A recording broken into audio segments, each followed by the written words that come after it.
Welcome, everybody, to Flag for Discussion, Episode 3. My name is Farbod Merkazi, joined, as always, by Jace Hatfield. Before we get going, make sure you hit the subscribe button on our YouTube channel. Follow our show wherever you get your podcasts. Spotify, Apple Podcasts, Amazon Music, Audible. We're everywhere. Somehow, we are everywhere. This episode is for Monday, April 28th, I believe, if I didn't say that already. And if you want even more content from us, as we said in previous podcasts, we are slowly but surely developing our social media accounts. Follow us on X. That's where we're the most active right now, F for Discussion. And on TikTok, at Flag for Discussion. The TikToks will come, I promise. Jace, I think we'll get into it shortly, very shortly. But we kind of got lucky launching the podcast 3 weeks ago, because leading up to us launching, we didn't have a lot of like sexy topics. Yeah, I feel like it was like, I mean, you're going to harp on the transfer portal so much, and I feel like that was kind of all we had for the first few weeks leading up to the Nico situation that happened in beginning of April. Yeah, exactly. So we launched it, and then right out of day one, the Nico Imaliova situation happened. And then we were going into this one, and my head going into this week, I was thinking, shoot, man, like, we're going to have a podcast. We're going to have a good podcast. We're going to have content. But how do we get off of that high? Well, we got a good A-block topic gifted to us via college football / the NFL this week. One last point before we start. I think it's a beautiful part of podcasts in general that you and I are discovering. We're both in different locations right now. I got something we're doing with the family later today.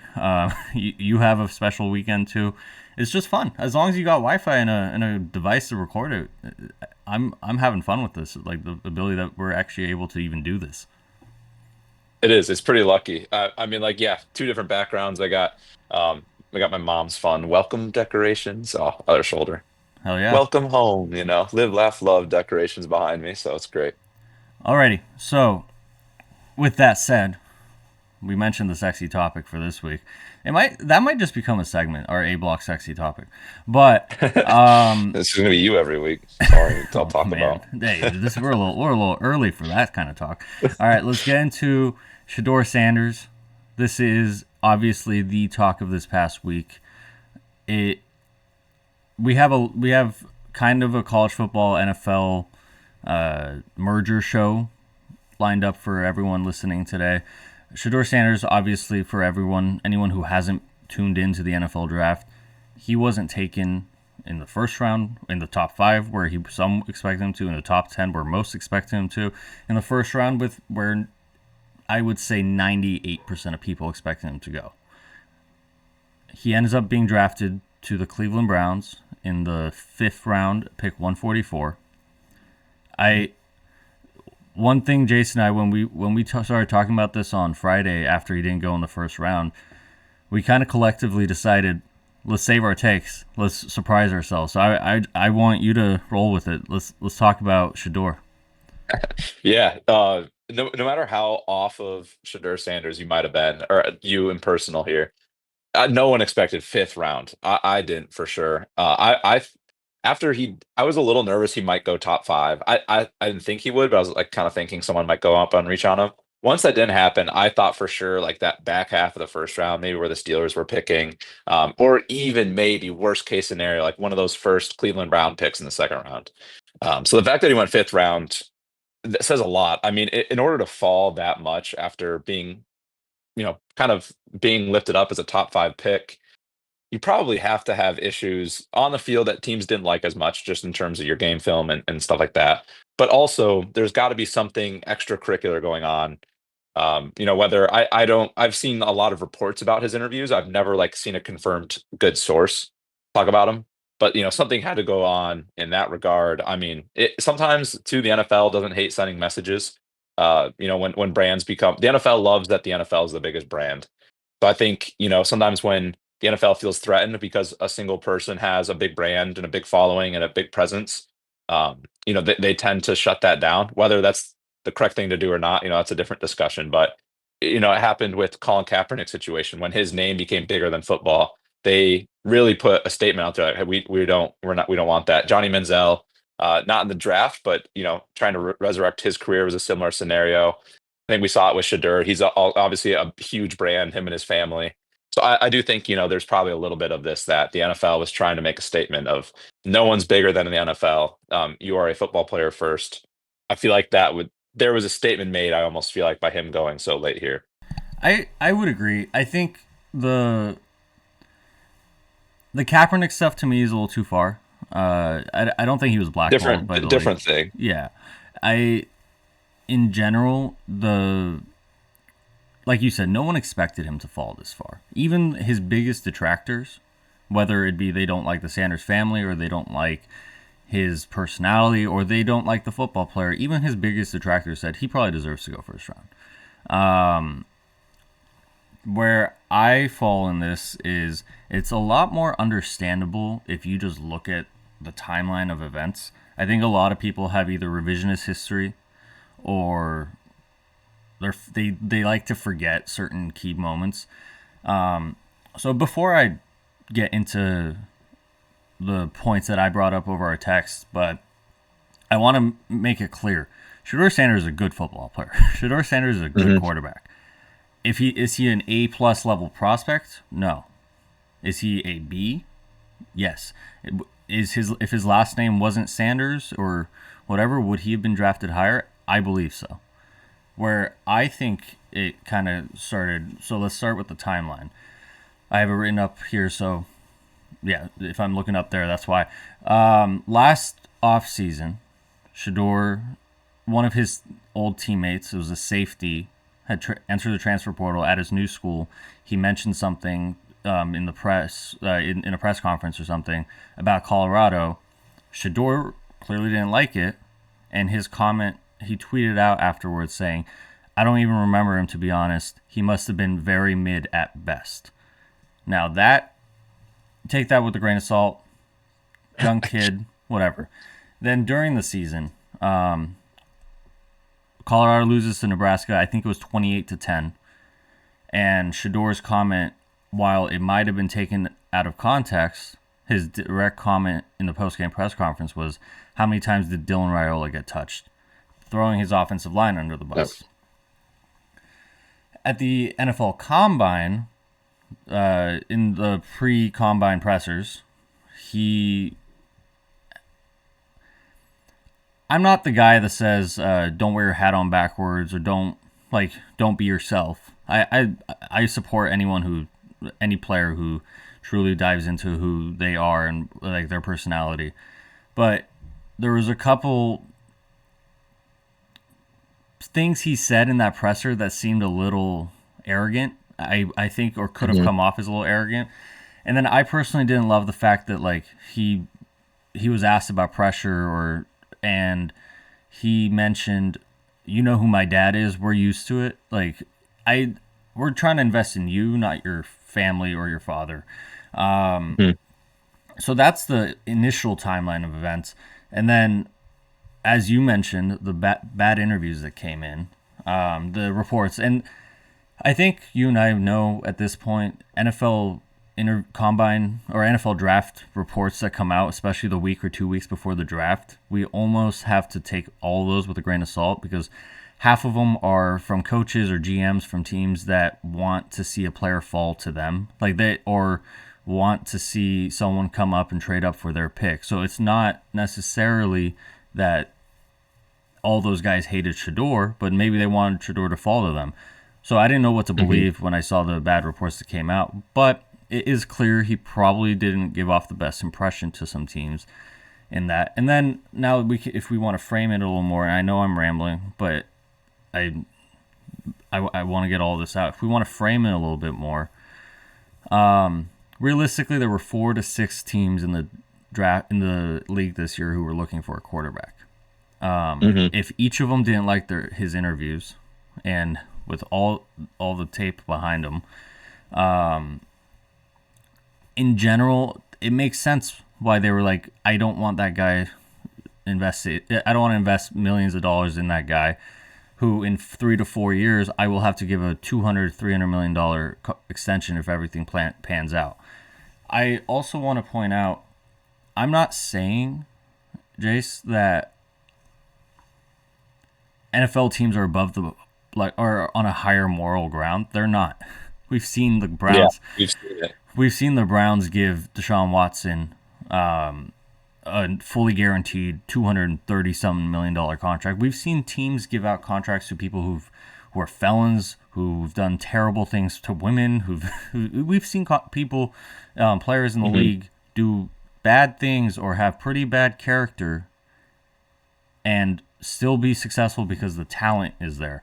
I think, long story short, I think how I see it is NFL teams saw this year's draft and next year's crop of quarterbacks coming in. They said if Shedeur was an A-plus talent or A-plus prospect, he might become an A-plus talent in the league. But if he was an A-plus prospect like Caleb Williams was coming out of the draft, like Andrew Luck was, then we would deal with all of the potential distractions that he might bring, whether it's with his camp, with the Sanders family name, or with the things that they didn't like at the combine. But I think it's more the fact that his talent didn't outweigh the potential risk some of these owners want to feel. And in the end of it, whether we think it's right or wrong, where I thought it was crazy was when I saw Tyler Shuck or I love Dylan Gabriel when Dylan Gabriel was picked over. It was like there's some of these guys that I'm like, this is crazy. He's a great quarterback. It's just his talent doesn't outweigh the potential negative juju that he might bring to NFL owners and their teams. That's sorry for the long-winded, but that's kind of how I thought my take would go. No, I think that's good. Like kind of to that, you don't fall 4 or 5 rounds just because you are not as good on the field as people thought, or just because you bring a lot of extracurriculars, or just because you had some bad interviews, or because the NFL wants to send a message. I think it's a combination of all of it.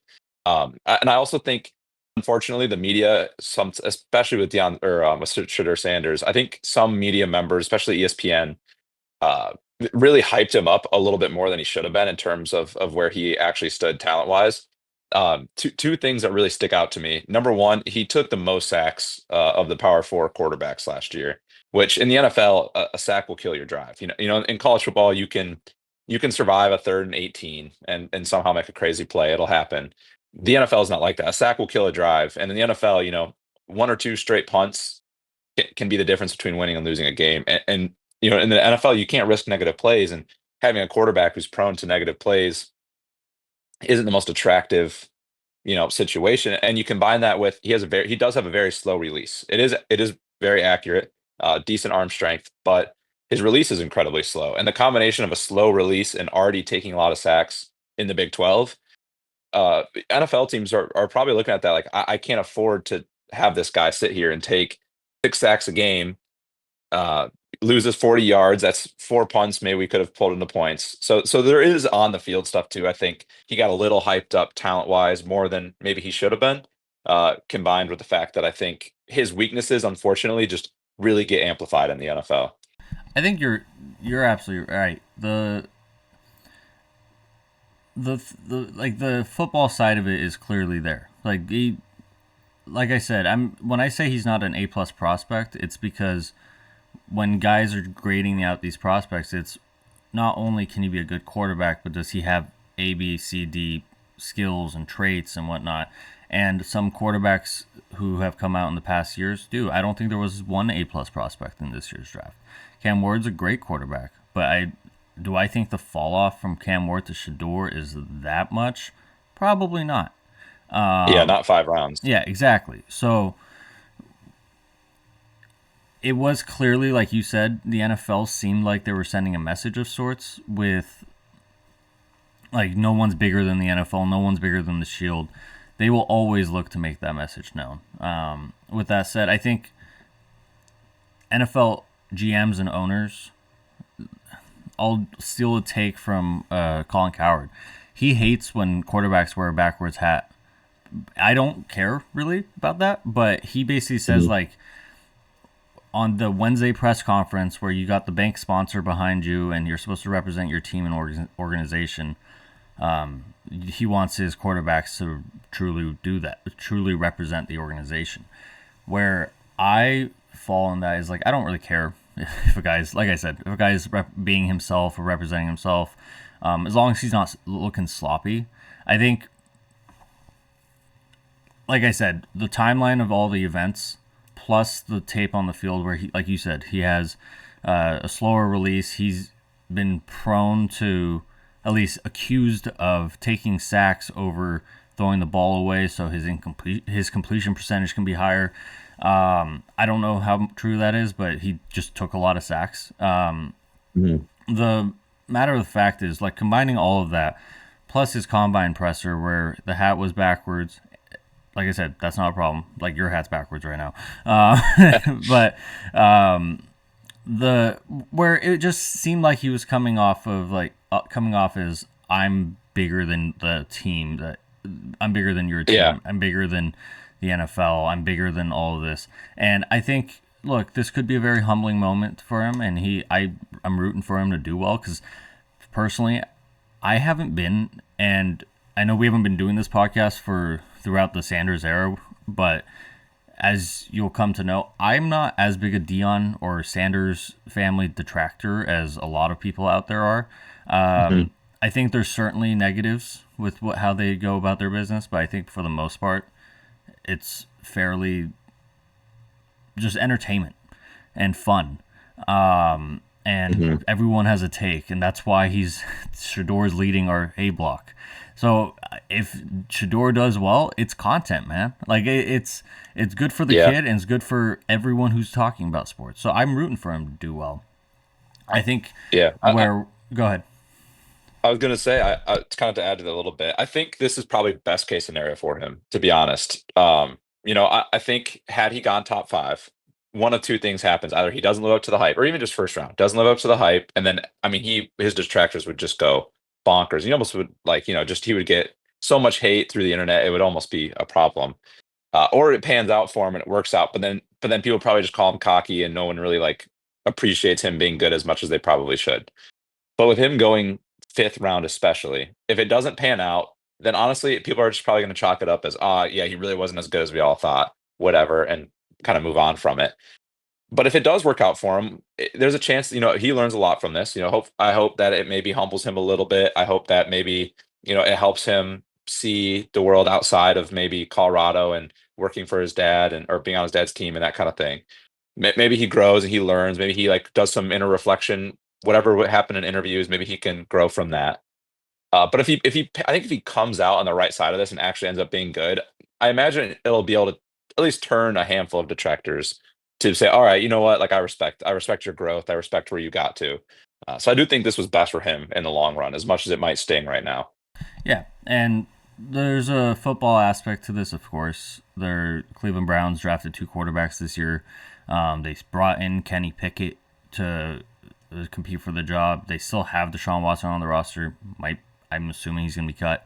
And they have Flacco. So they have a very weird quarterback room, but it's an Yeah, attainable quarterback room for anyone in that room. And I think you and I probably think Shedeur is better than Kenny Pickett.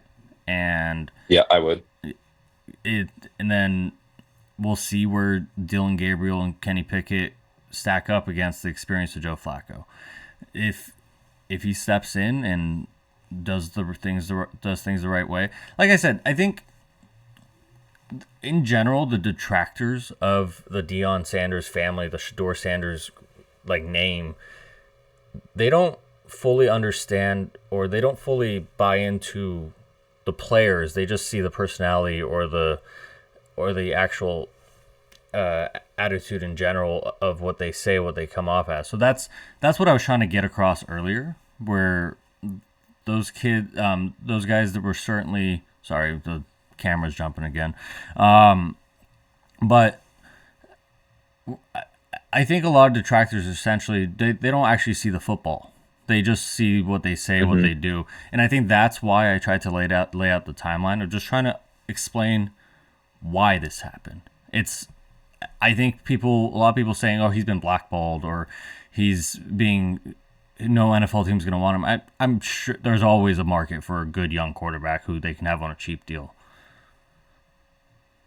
Yeah, I think it's a little bit of everything. I think you.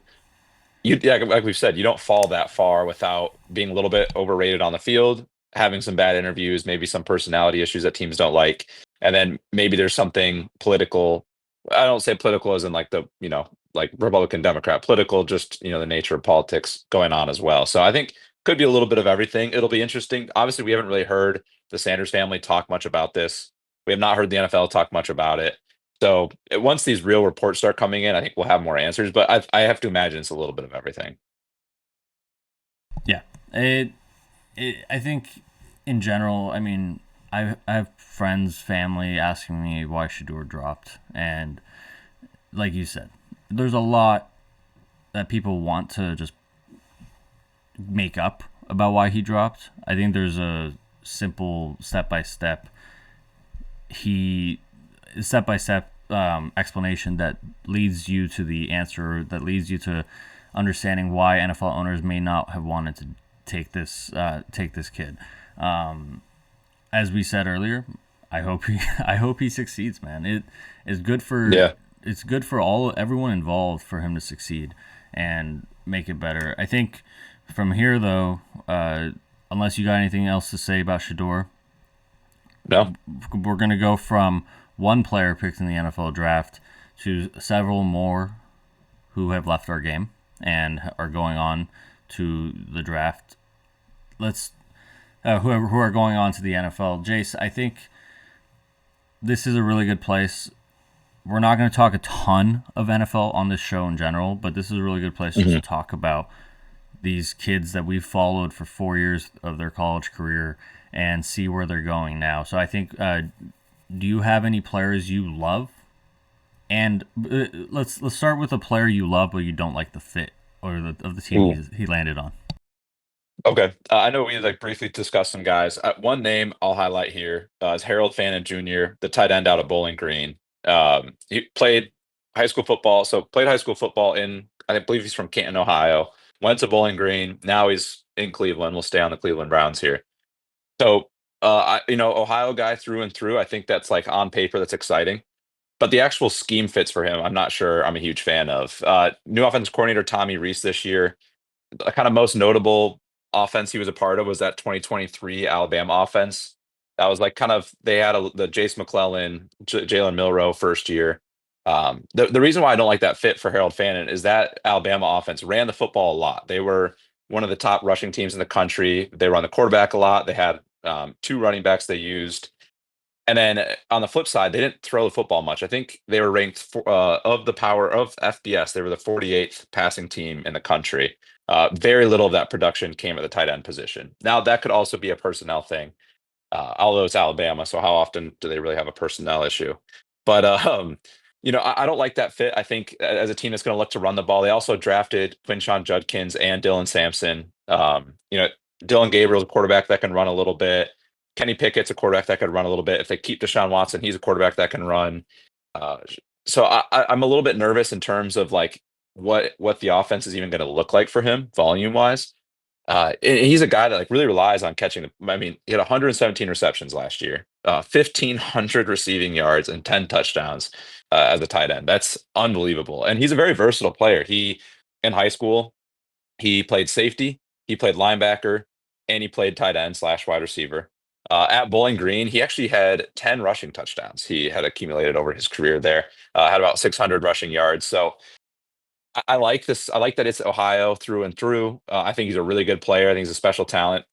It'll be interesting to see how he fits in this offense. I don't love the quarterback room, at least for the first couple years. I think like Absolutely. Shedeur or Dylan could maybe grow into a better quarterback, but I think like year one, year two, I'm not sure they're going to be giving him big volume. He's going to be behind David Njoku next year as well. Already a team, like I said, that's not going to be using tight ends much. He's going to be tight end two for at least a year, depending on what they do with Njoku long term. But interesting fit. Love the player. I hope it all works out for him. Obviously, I think it'd be cool to see this Ohio kid, unranked recruit, go to a small Ohio school in Bowling Green, and then pan out and finish as a Cleveland Brown. So love the player. The fit will be interesting. I think there were better teams out there that could have taken him. There's before I get to my guy, I think you're right. In general, this dude flat out athlete. Like you Yeah. said, linebacker recruit. comes in, earns his keep at a Division One program, but a lower level Division One program, and becomes a tight end. I think David Njoku, this is probably a heir apparent that maybe year one he's not going to light it up. Where I see what you're seeing about his involvement in the offense in general is, all right, who's going to be the quarterback? Is it going to be 40-year-old Joe Flacco, who he can spin it, but like you said, they've drafted running backs. They're keeping a lot of those running backs. They're going to focus a lot on the run game, even though Kevin Stefanski, the Browns coach, likes to pass the ball, and he was successful 2 years ago with Flacco at quarterback. How do you make a game easier on a 40-year-old statue quarterback who doesn't, who's not mobile? You develop a run game. How do you make the game easier for Shedeur or Dylan Gabriel, who are rookies in the NFL?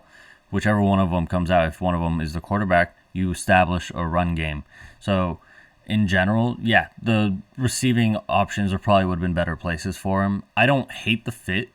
I also just think this is more of a long-term view.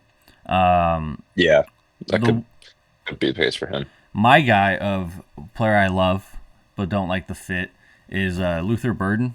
I love the player, just stud receiver.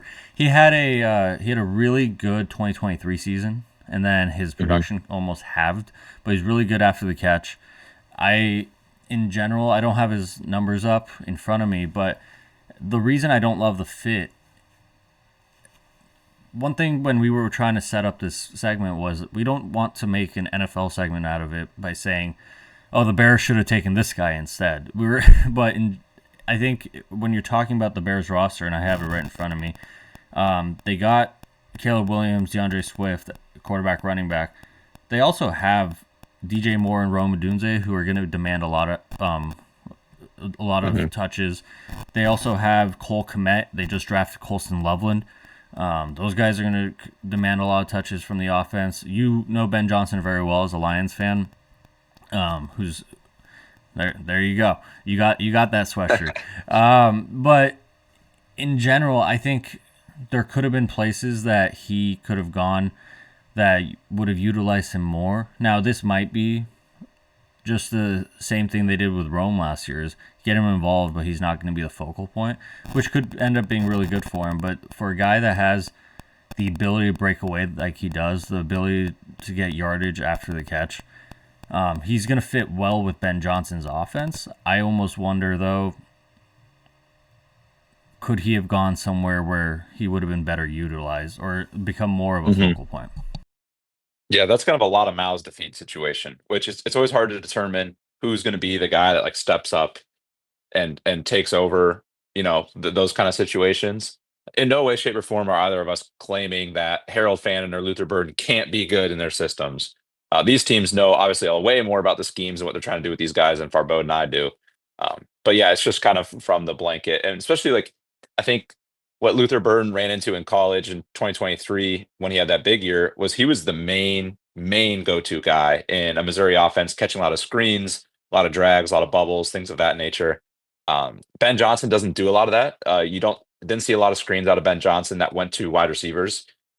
He had some fun trick plays of end arounds and things like that, but also DJ Moore kind of has that skill set already. And I don't want to get too into the NFL, but like when DJ Moore was at Maryland, he was running a lot of end around screens, kind of that Luther Burden style. Has been doing it in the NFL, so it'll be interesting to see if they use both of them and how that kind of goes. You got two good versions of the same player. Yeah, exactly. I think in general, we were going through the draft before this for a little bit inside baseball for our listeners, viewers. We were going through the draft selections right before we started recording. We were like, there's not a lot of players that we don't like the fit of. It was yeah. It wasn't a extremely high level A+ tier prospect draft, but it was a very this kid could be good type of draft where it seems like NFL teams, obviously like you said, just have their their ducks in a row and know what they're looking for. There are some that I'm just a little confused by. Like you said, don't want to get too much in the NFL. I thought maybe getting an offensive lineman or bolstering the defense a little bit more in Chicago would have been a better fit for that team, especially considering I'm all for Shadow, my pick for the next guy, for the next game, the next question that we're going to answer. So those are the players that we love, don't like the fit. Let's go into players that you love, but you also love the fit. They're kind of funny that this happened. So going into the draft, I was really high on both Jaden Higgins and Jalen Noel, the two wide receivers out of Iowa State.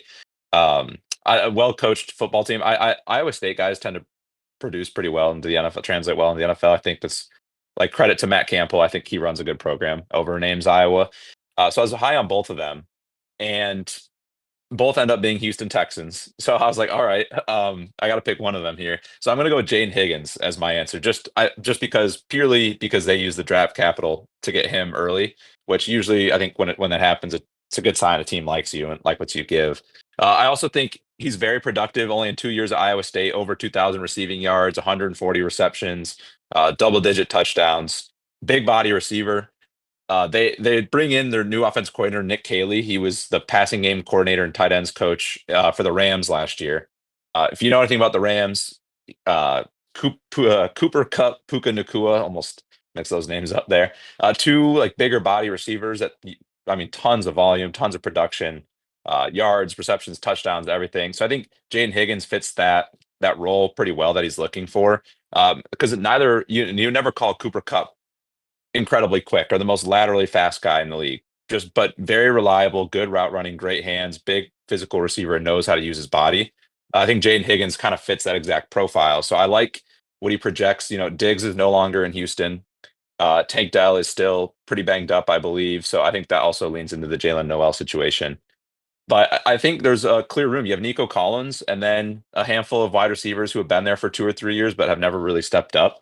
So I think Jane Higgins, phenomenal opportunity to be, a wide receiver too in a prolific offense. You have CJ Stroud, I think a good offense coordinator. It's a good team.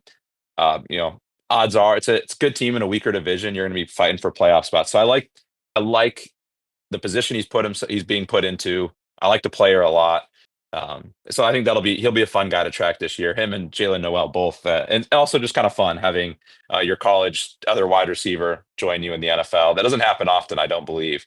That actually be kind of fun to see how often that happens and how they pan out. But I think that'll work out for him. Something to be comfortable with too.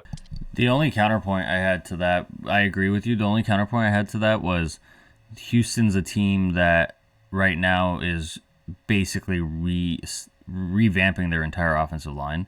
And one of the reasons that CJ Stroud had a quote unquote sophomore slump in Houston this past season was he had no time to throw the ball.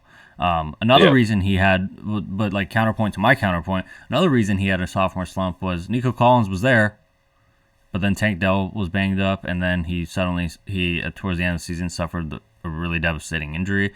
Also, Tank Dell's 5'8". He's a great player, but a lot of 5'8" guys or small guys, it's not a secret. They're not going to last 17, 18 games in a regular season or for 10 years. It's just like Tyler Lockett is the master of catching the ball and and putting himself on the ground so he doesn't get tackled. Like that's why that guy's played for so long. In general, though, there's a reason you got bigger body guys who can just take the force of a 17-game season in the NFL. My player that I love and I love the fit. I'm sorry, I got to do this to you though. I have two. I couldn't decide on one. I like it. Number one, Josh Simmons to offensive tackle out of Ohio State to the Kansas City Chiefs. I think we all knew Kansas City. They drafted. Why is his name escaping me? The Penei Sewell's cousin, the offensive tackle out of BYU last year. So he came in, struggled a little bit as an OT in Kansas City. It sounds like they're going to probably try to turn him into a guard. I think that he's solid, and Kansas City needs to revamp that offensive line. Josh Simmons in that Oregon game, week 5, he suffered an injury, so I think that caused some of the fall. But I've talked about this with my coworkers a lot. He's an excellent offensive lineman, and I was wondering, like, is that knee injury so bad that he falls past 15? Because every team needs an offensive line. Even if you have 5 Hall of Famers, what is Philadelphia doing? They're just drafting defensive and offensive linemen, even though they have Pro Bowlers at those spots. If you have them, you can just rotate them in, keep them fresh. So I was wondering, why is he falling so, like, why is he projected to fall? And then I read something about he had some concerns come up about him character wise in the combine or in the interviews. Look, my opinion is, for an offensive player in general, where could you go in the NFL today with quote unquote character issues? I'm not confirming he has them or not, but quote unquote character issues that you all of a sudden, after year 1, you don't even hear about those issues. Kansas City. Did you sound like Kansas City? Yeah. Philadelphia, Kansas City. I know those good teams. I think, 1, winning cures a lot, but 2, I think Andy Reid is a master at just managing people. And in terms of being able to, Travis Kelce wasn't the easiest like character to deal with earlier in his career for Andy Reid, but he did that, and now, I mean, I just think in general, Josh Simmons, if the knee is clean, he could have a long career in Kansas City protecting Patrick Mahomes, and everyone's going to be looking back in 5 years like, how did we let this guy fall to 30? Yeah, he could be that guy. So then, number 2, I'll be a little shorter on this one, but I know I'm kind of like, this is the counterpoint to my Luther Burden pick, but I love Colson Loveland out of Michigan, and he's going to Chicago, and I work with a Bears fan. We talked about it. In Ben Johnson's system, they really like the 12 personnel, having 2 tight ends. And one thing you and I talked about last podcast was Colson Loveland, prolific pass catcher, great after the pass. He can make plays. He can make guys miss. And he can block a little, though. He can block, but so you'll probably need to get another tight end in the formation when you're using Colson to act as the blocker, to act like as the guy who will still protect Caleb or the quarterback in general. So my friend who's a Bears fan asked me, and I asked you this before the podcast, who's the Lions' backup tight end? And it took you 2 tries. Brock Wright. So Cole Kmet's a great tight end. Brock Wright. Exactly. Cole Kmet's a great tight end, but we know their number 1 guy in that system, in Ben Johnson's system. I think this could easily be like a Kmet getting touches, but really honing his craft in Ben Johnson's system, while Colson Loveland becomes a playmaker.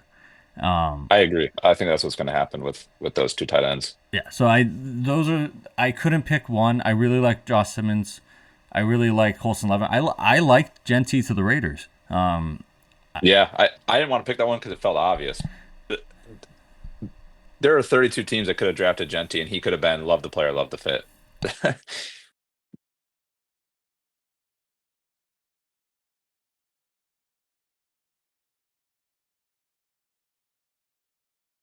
I didn't realize I was muted. Yeah. My bad. I didn't want to say anything because it's on my end, but no. I think you should bring it up. Wow, I didn't expect me to be the one to do that. So I was muted. But anyways, last week we went over your top players in the NFL draft, entering the NFL draft. We went over who you think's overhyped, who you think is great, who you think might be heading for a great career or a mid, as the kids say, career. I want to revisit a couple of them. Shedeur Sanders, we talked about. I want to start with where you thought Shedeur was going to go, where I thought Shedeur was going to go after he started falling. But Pittsburgh took Derek Harmon. I love that fit. Yep. So yeah, Derek Harmon was one of my, I think, going to be great guys. perfect fit. AFC North, Pittsburgh Steelers. I think he'll get there. He'll learn under Hayward for a year or two, however much he's got, and then kind of become that like Mike Tomlin prototypical do it all defensive tackle. He'll have a chance to be in that rotation day one. And I think, like I said, I really like when teams use draft capital, like higher when they go above where the projections say they can get a guy. I think it shows a lot about how they feel about somebody. And it looks like the Steelers were all in on Derek Harmon. That clip of Mike Tomlin when he called Derek Harmon, I mean, Mike Tomlin looked ecstatic, which he doesn't tend to show a lot of positive emotion. But it was like one of the few times I've seen Mike Tomlin with like a big smile on his face, like fist Yeah. pumping and looking all giddy, like he was a kid again. So I think that's a great sign. That's a player we both love too. Like we've seen, I mean, in that first matchup against Ohio State, when he just grabbed Quinshaw Judkins, bear hugged him, picked him up, grabbed the football, and ripped it out of his hands. I was just like, oh my, because that was our first, that was Oregon's first. I say our Oregon's first, big game of the season that year. And obviously at the time you didn't know the Boise State game was going to be a big one.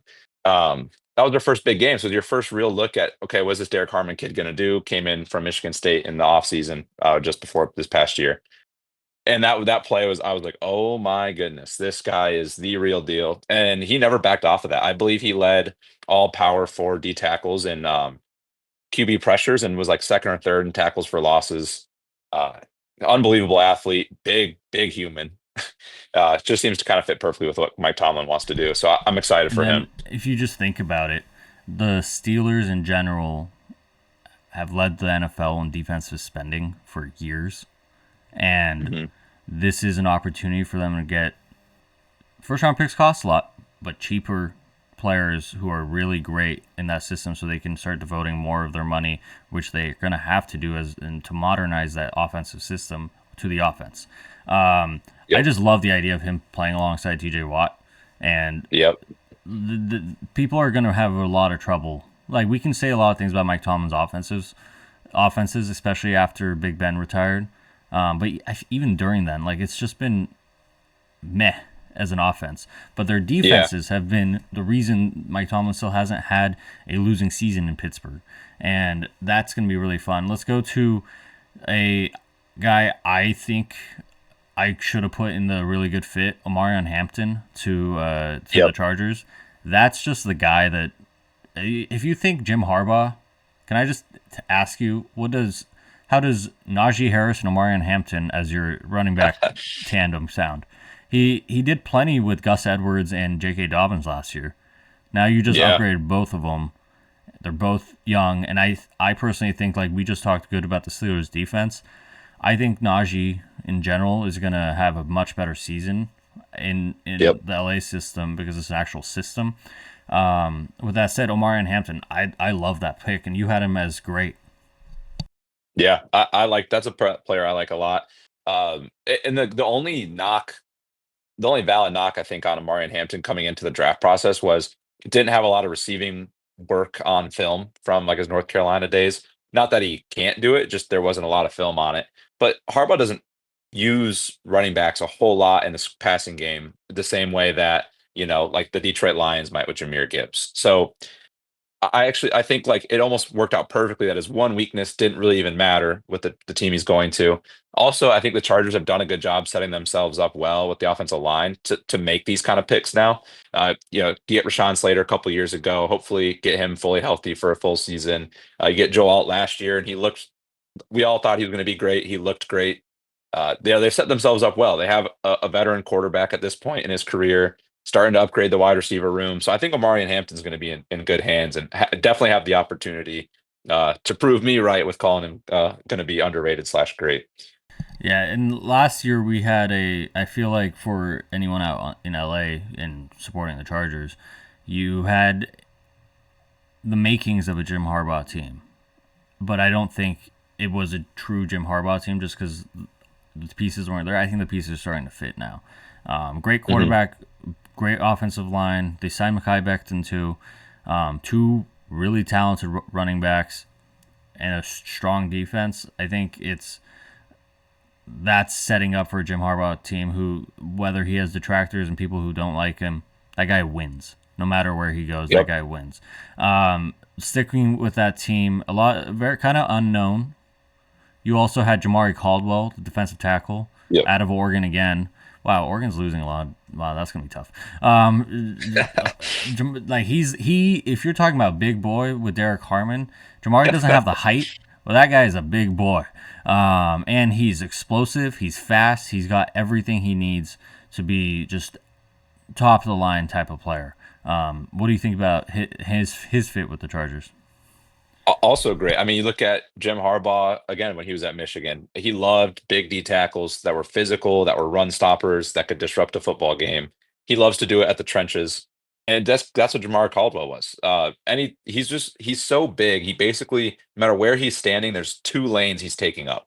I mean, it's one swipe this way, and he's in this gap. One swipe that way, he's in the other gap. And I think that's exactly what Jim Harbaugh wants. He's not going to be the quickest guy on the field, but he's pretty immovable, and he's He's also fast for his incredibly size. strong. Yeah, he is fast for his size, and I think he'll clog up anything in the middle for that defense. Which the Chargers last year got, ran teams could run down the middle, just run Yeah. down the throats of the Chargers last year, and that was a big weakness. And you might feel that one a little bit harsher there as a Chargers fan, but that happens. Chargers could You could run all over the Chargers if you wanted. So this is a huge need for this team. I think he's going to have an opportunity depth chart wise to prove himself right away. And I like the player a lot. I thought he was a very underrated player. I think Oregon just had a lot of good D linemen, Yeah. so he kind of got lost in the shuffle of all of the solid D linemen they had. One last one. Quarterback. You had Cam Ward and great. We didn't Mhm. see you don't. I don't see Jackson Dart in your overhyped or great list. Talk about Cam Ward, but give me where you think Jackson Dart would land to. Yeah, brief on Cam Ward. I like the player a lot. I think good quarterback, a lot of talent. I really like how confident he is when he plays football. I guess sometimes he gets a little comfortable in the pocket, and it might make an NFL team a little nervous when he's just kind of standing there flat-footed. I don't think he'd do that in the NFL. I think when that was more of just him having fun at the end of his career in college. But Tennessee will be an interesting team. It's obviously being the first overall pick is exciting, but it's always hard because it means you're probably on the worst team in the NFL. Uh, so I'd like to. I hope that it works out for them. They drafted some weapons, which I like. The O line and the running back room is still a little weak, so we'll see how it goes for him there. Moving on to Jackson Dart, though, I was not a huge fan of him being drafted in the first round. I didn't think. I think he has a pretty low floor. His two biggest weaknesses are he's very inaccurate and he tries to play hero ball most of the time. Hero ball in the NFL does not work well at all unless you are Patrick Mahomes or Josh Allen, and even those guys, it took them a few years Those to guys kind of don't do figure hero out ball, hero in my ball. opinion. They're just that good. It's just them. Sorry to interrupt, but I think if you think about the best quarterbacks in general, people remember their hero ball plays because those are the plays people throw on Twitter, people throw on YouTube. Those are the plays that get cut up in their season long highlight tapes. But I Mhm. think 90% of the game they're boring. Yeah, They that's true. here's a 5 yard out route here. Here's a slant here. Here's let's just get the offense going, and then when they need to step it up for a hero ball play, those guys. That's why they're at the upper echelon of the NFL players. Yeah. Sorry to interrupt. No, you're good. That's a great point because I think on the flip side, Jackson Dart is always trying to play hero ball. Jackson Dart's the kind of guy that will not throw the 3 yard drag route. That's probably going to go for 6 or 7 if the guy can make a man miss, and he's going to try to throw into double coverage 40 yards downfield. A lot of turnovers at the college level. That again, turnovers, sacks, negative plays in the NFL. Just you can overcome them in college when you're Ole Miss. Hard to do it in the NFL, especially when you're the New York Giants, which I don't think is a great fit for him. Just not a team that's ready to take on a project at quarterback. So I mean, we'll see. There's upside to him. Really strong arm, big kid, athletic. So there's definitely upside there. I'm not, going to count him out, but I think he's going to have a big hill to climb, and I'm just not sure the New York Giants are the organization that can bring in a raw quarterback, coach him up, put him in a safe spot, and get him to where he needs to be. I didn't think they were in a spot to draft a project, and I don't think that was a good fit for the player or the team. So we'll see how it goes. But I was not a big fan of that marriage there. I think when New York trade was announced that New York was trading back into the first round, I think at that point I was like, oh, they're going to take Shedeur.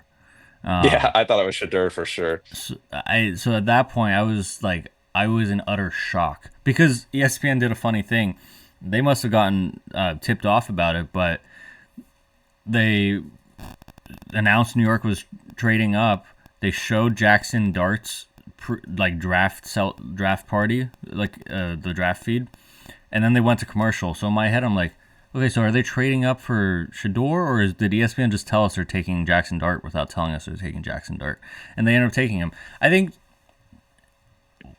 the head coach of the Titans can give Brian Daboll, the head coach of the Giants, a lot of advice right now. Brian Daboll had to deal with Josh Allen's early issues with inaccuracy and just playing hero ball, like you said.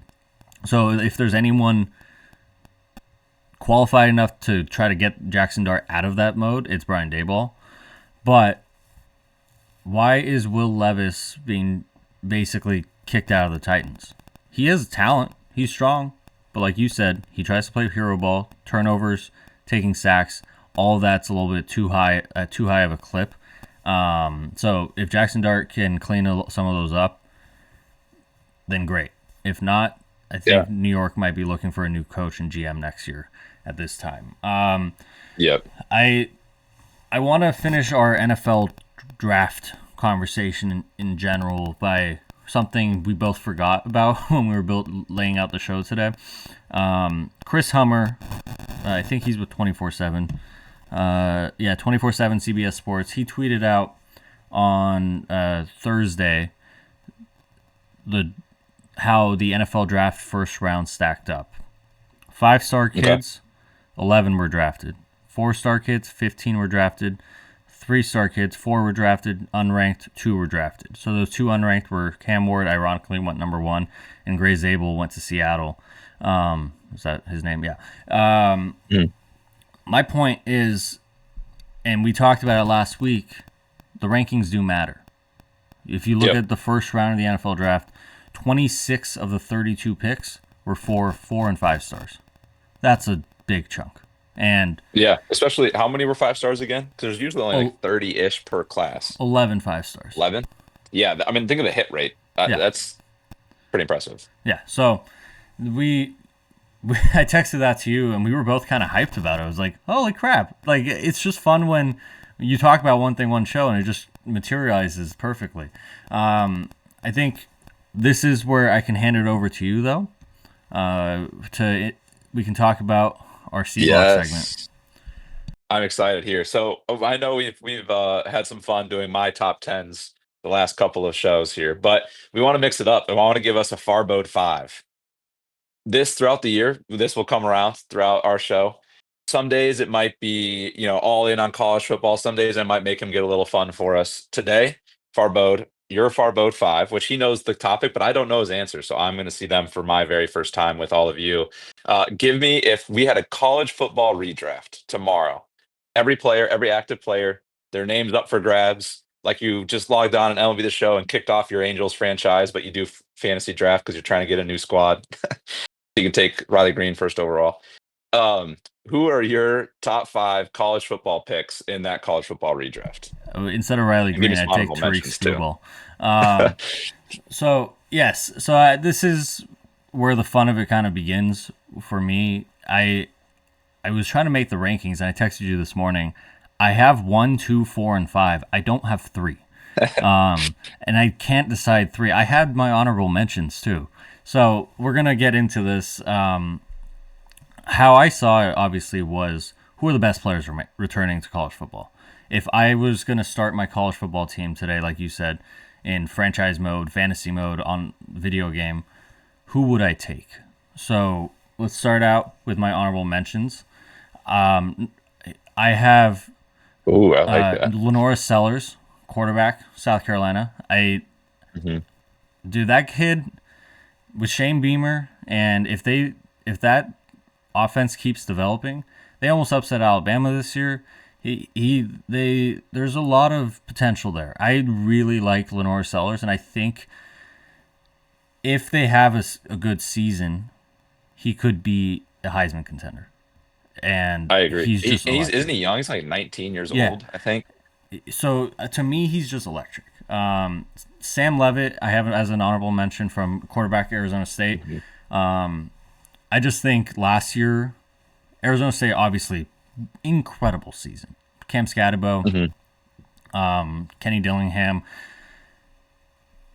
I would argue that they surprise a lot of people in general. Of like, this is just year 2 of the rebuild.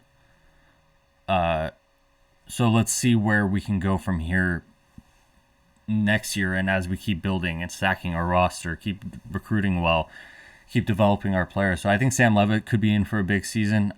There's some people who are saying he could be in for a sophomore quote unquote slump, but like I said, if Arizona State's what we think they're going to be with Kenny as head coach and play caller, I think Sam Levitt could light it up this year. Agreed. I don't think Kenny and Sam Levitt were fluky last year. I think they're Yeah, they're the real deal. I agree. Definitely like the big void to fill with Cam, with Scatterbo leaving, but Mhm. in general, I think you can fill the running back position easy, and you have your quarterback, which is wonderful. Yep. If you want to talk about a monster of a man, Francis Mauigoa, the tackle in Miami, this dude's just massive. And Yep. as long as he plays every game, he is everything you talk about as a Mario Cristobal player.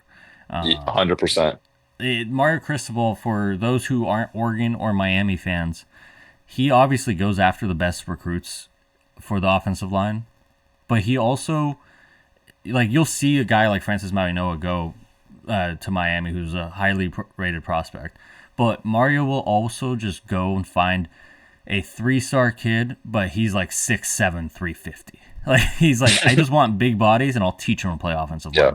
And him and his offensive Mhm. line coach Mirabal do a wonderful, like, phenomenal job of developing offensive linemen. So I think And Miraball's Francis, like the funniest offensive line coach. If you're not familiar with him, Google him. He's the least offensive line looking human being of all time. yeah, it's Alex Mirabal is a special man, and Yeah. he cares about the trenches. He cares about the offensive line. So those I initially only had the quarterbacks as my honorable mentions, but then I saw Francis's name and I was like, I got to put him on there. I like that. So moving on to my top 5. I guess I'll just reveal it Excited. now. At number 5, I have Dylan Stewart, edge from South Carolina. Just defensive players in general are kind of hard for me to come up with sometimes when there's not like the game change, like Chase Young years ago, or like the guys that are Yeah. like obvious heading into the season. Jalen Carter with Georgia. So Dylan Stewart is a monster, and if South Carolina is going to have a good season again or elevate their season, keep growing, Dylan Stewart needs to anchor that defensive line. I have a full belief that he's He was going a to. former 5-star guy. Yeah, Yeah, he was one of the top recruits. Okay. yeah, and he's ridiculous. I think you could make a very easy argument for him to be a 1 on this list. He could be like in the argument for like most important or team like needs him the most kind of list because Yeah, I think he'll probably have to be the anchor of that defense. exactly. Number 4, I have Cade Klubnik, quarterback of Clemson. Yep. This is where I was wondering if you would have any disagreements too, and we'll get into the rest of it. But Cade is former 5-star who never really panned out for a while, then went off last year and had a really good season for Clemson. I think Mhm. after they lost to Georgia, just got stomped by Georgia in week 1 last year. We were just saying that's a failed experiment. Dabo needs to look for the heir apparent now. But Cade bounced back. He had a really good year last year. And Yeah. in general, if I were to have a quarterback on my fantasy team, not fantasy like on my ESPN app, but if I was building a college football program, Mhm. Cade would be one of the first quarterbacks I call because he's experienced. He's gone through a lot of failures at Clemson, and he clearly figured something out with Garrett Riley, their offensive coordinator last year at Clemson. This is also, in my opinion, we've talked about it. This year's Clemson team will be the best team they'll have in 2 to 3 years. A lot Yep. of kids are returning. They've done a good job developing, and in general, if you look at their recruiting classes the last couple of years, they haven't been Clemson-like. So I think if Clemson wants to capitalize well on this portion of where they are, Cade Klubnik's going to be the reason, and he's going to be leading them to the playoff and another ACC championship. So I have him at 4. Yeah, I like that. I was curious when like I said, I'm discovering this list at the same time as all the listeners here. I know you're a big Kate Klubnik guy. I was also know we both like Lenore Sellers a lot. So I was like, I wonder if he will.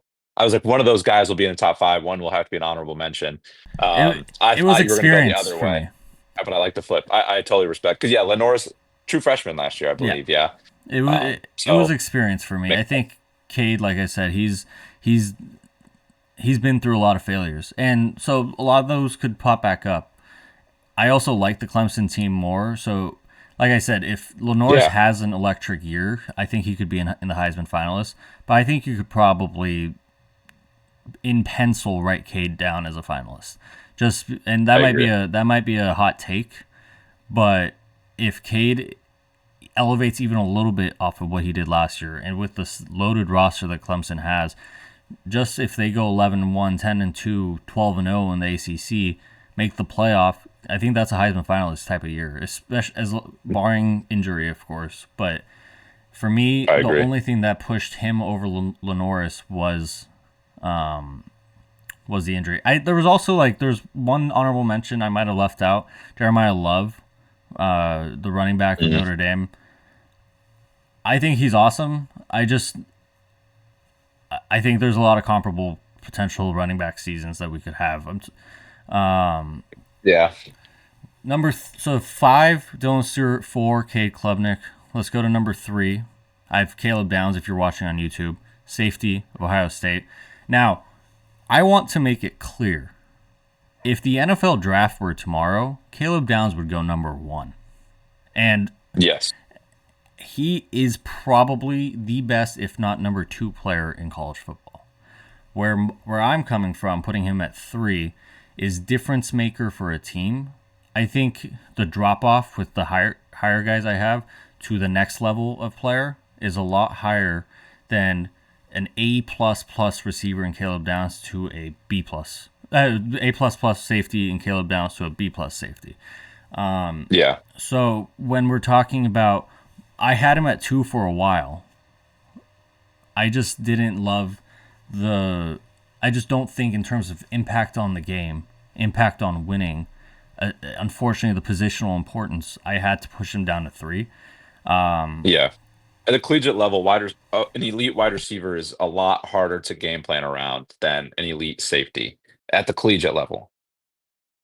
Just Exactly. usually because honestly, to Caleb Downs' detriment, like most D coordinators aren't advanced enough to give Caleb Downs like Ohio State did it phenomenally at the end of the year, but yeah, it's just a little bit more difficult.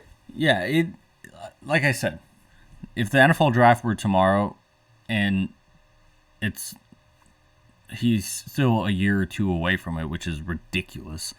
But if the NFL draft were tomorrow, he would go number 1. He would be the first Yeah. defensive player off the board, first safety off the board. Any team that's establishing their just safety position, they would love to have him.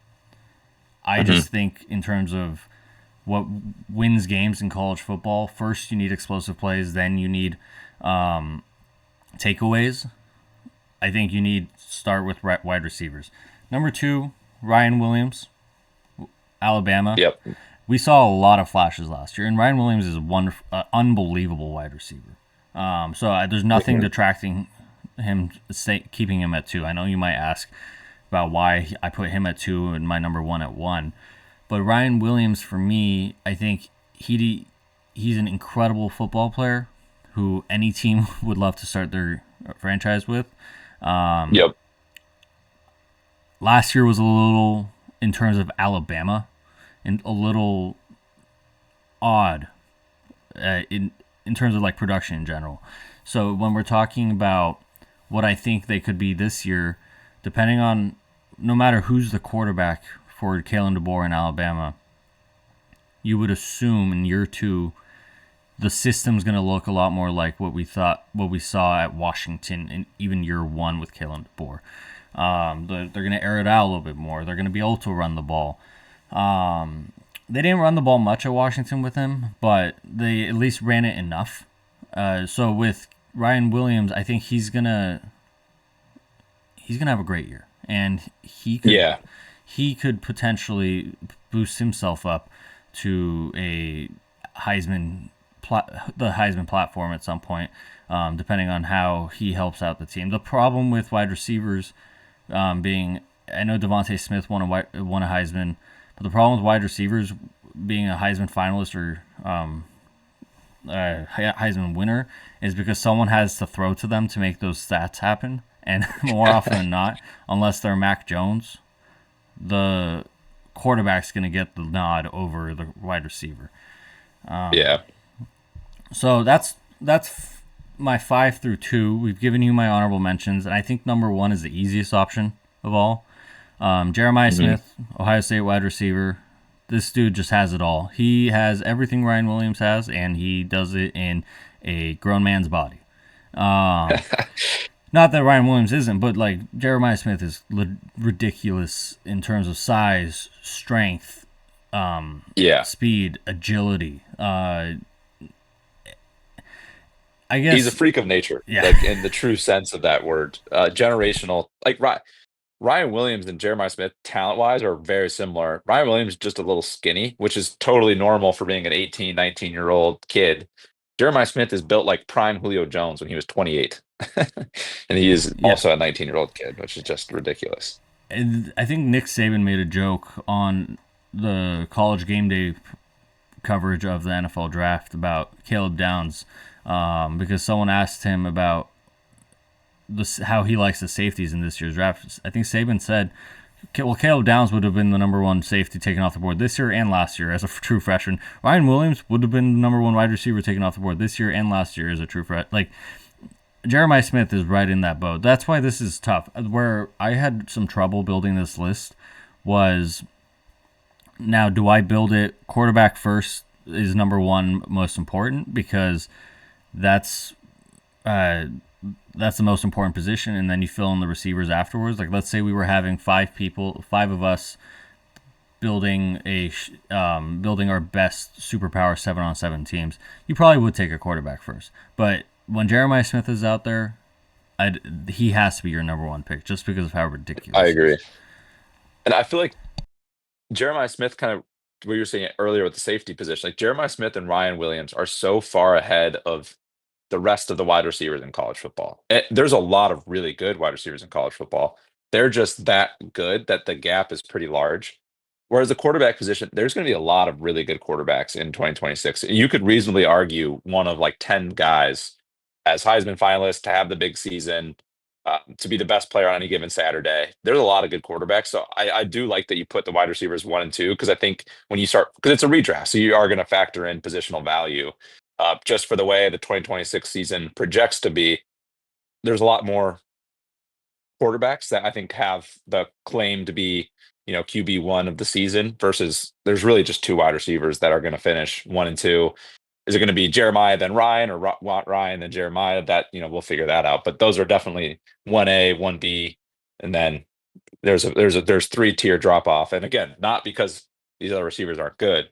Just these 2 guys are, like you said, they're NFL ready right now. They're unbelievable. Exactly. I think it was more, it was even expanding on that.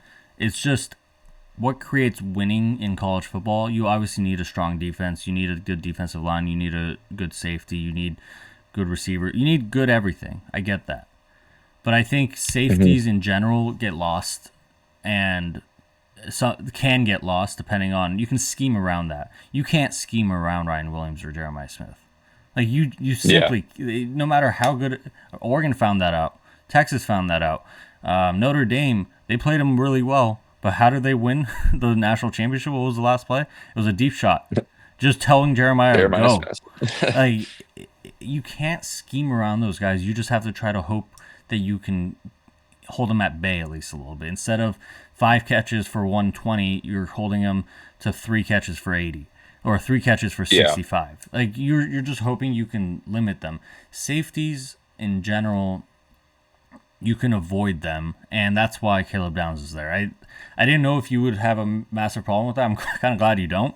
Because No, I agree with it. And Caleb Downs can play safety, slot, corner, inside, outside, linebacker. You can rush the quarterback, stop the run. He can do anything on the defensive side of the way. He's as like little. He's almost as schemeless as possible defensively as yeah, well. So it doesn't really matter what kind of defense you would want to run with your team. You would find a spot for him. exactly. And then Cade Klubnik in general. I'll go through the list. Number one, I have Jeremiah Smith. Two, Ryan Williams. Three, Caleb Downs. Four, Cade Klubnik. Five, Dylan Stewart. First of all, if you're Ohio State, congrats. You have two guys on this list. Two, I think I don't want to miss out on Dylan Stewart or the fact that like we have two guys on this list, but we have Dylan Stewart at number 5, and then we have their quarterback at South Carolina in my honorable mentions, who could very easily be in this top 5. So Yeah. I think if you're looking into betting odds, whenever we start talking about gambling and lines, you got to feel good about South Carolina as long as they replace some of the guys they've lost. They have the star talent, which is really fun to see. They have the top end. It's the depth will be interesting for South Carolina. That'll be what makes or breaks their season. Exactly. All right. So I I I'm gonna move to your screen real quick because my camera chooses the worst times to jump, man, and I'm not really sure how to It fix that. does. But it's realistically only when I start talking though. I've noticed I could sit here. You could talk for 20 minutes. Not that you have, but you could talk for 20 minutes. My camera would be perfect. The second it's like, "What do you think?" and you ask me, it goes into this. It just starts jumping. My fiance's brother told me it looked like I was in a horror movie. Um, it's just like I was having like an aneurysm or something. Halloween special. Yeah. So that is our first ever Farbods 5. Don't worry. If you like Jace's top 10 more, that will be back. We're just trying to experiment. We're trying to have some fun. We've come up with a bunch of games that we want to get into. We're trying to flush out like a stock up, stock down, stock market lead, season long type segment, just to have fun for us to track it. Hopefully, if you're listening along, or by then you'll be listening along, you can play along and keep track of it yourself. Yep. It's been a fun show just because there's a lot there's a lot of things that like we can start and we can do together for our passions, but like it's very hard to balance around our schedule. One of my more favorite parts of like having this podcast is like we can do it from wherever we want, and neither you and I are in our home setups right now, and seemingly has gone on well. Yeah. And then with like we're not beholden to a specific sport, a specific piece of content. As long as it's fun to talk about, I think you and I are liking to do it. And I think today, if you obviously tell me what you think, today's been extra fun because for those at home who don't know either of us, Jason and I, we keep discovering week after week we are too similar. I told him one thing about something I do with when we go to breweries, and he's like, "Bro, I do the same." Like, we share a birthday. We were very similar. So one of the like anyone at home that was like, "You guys need to start arguing more," or like disagreeing on stuff. We try. Yeah. Like there's definitely going to be times, especially as the season comes along, we'll start disagreeing on more. I think a lot of the big picture stuff that we've talked about so far through episode 1, 2, and now 3, he and I see the big picture of college football very similarly. Now, once we get to the nitty gritty, what did you like this from this player? Did you hate this from this player? Or if we get into who you got this game, that's when we'll start like really disagreeing. Yeah. But we don't need to make up controversy and drama. I think that like part of this podcast is like let's just have fun talking college football. Yep. And yeah, like you said, like the topics, this at this point in the off season, we're just so far from the season. Like, everyone's going to kind of have a similar take on Shedeur sliding. I think everyone's going to have a similar take on the Nico situation. The NFL draft's always exciting. And I know like Farbod and I love the NFL draft. It's like just fun to see where these college kids we've come to really like, because you're always kind of thinking of them in a positive manner in the NFL. So we also kind of land similar there. As the offseason progresses, there's going to be more breakdowns of teams and players, more breakdowns of who's going to come out of what conferences. And that's for sure uh, that's where we'll have more disagreements or even just, differing opinions on who's going to win this, who's going to win that. Who do you like in this game? What did you make of this poor performance? Are you over or underreacting? That'll be more where it goes over the next few weeks, especially like I said, over this next stretch of off season. Portals are done. This is where you kind of get into the breakdowns of teams. What's going on. What do we hear about spring games and camps and things of that nature? Yeah, we haven't talked about it yet about next week, but I think we can start getting into over-unders or just previewing offense or defense, like whatever. Like we can start getting into like conference-wide over-unders, what we got. But we'll get into that, and I think, like you said, there's a lot of runway for us, and that's the most exciting part. On that note, I gotta go check out a wedding venue. It's been a really fun podcast. Every time it's just felt more and more natural. Every time we've done this. Yep. Thanks everyone for tuning in. It's been episode 3. Before we go, I have to. Last week I listened to episode 2. I was like, okay, last week I plugged mostly our podcast platforms. This week, if you're on YouTube, please hit subscribe. And if you're on the podcast platform, on Apple Podcasts, Spotify, Amazon, Audible, give us a 5-star rating.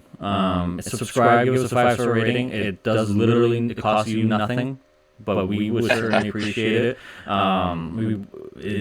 We see the downloads, we see the early support from our family and friends, so we really, really appreciate everyone who's been so positive about it. Follow us on X, F for discussion, on TikTok, flagged for discussion. Jace, you got anything else? If you're a listener and Farbod and I, please, any feedback, any thoughts, any topics, anything you want to hear, let us know. We want to grow. We want to continue. We want to learn. Best way to do that is by hearing what listeners think and feel.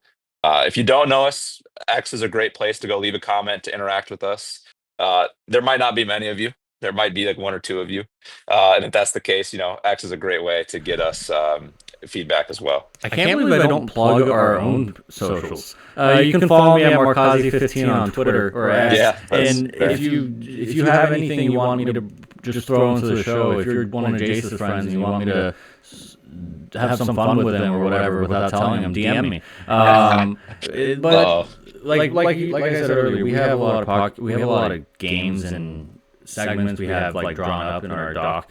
But if there's any listener questions, if you want to get our take on something, that's all segments. Like I said, we're not beholden to a network or a specific time. We can go as long or as short as we want. And we can talk about realistically anything we want within this world of college football. So that's the most fun of it. Yep. Alrighty. I think I've plugged enough.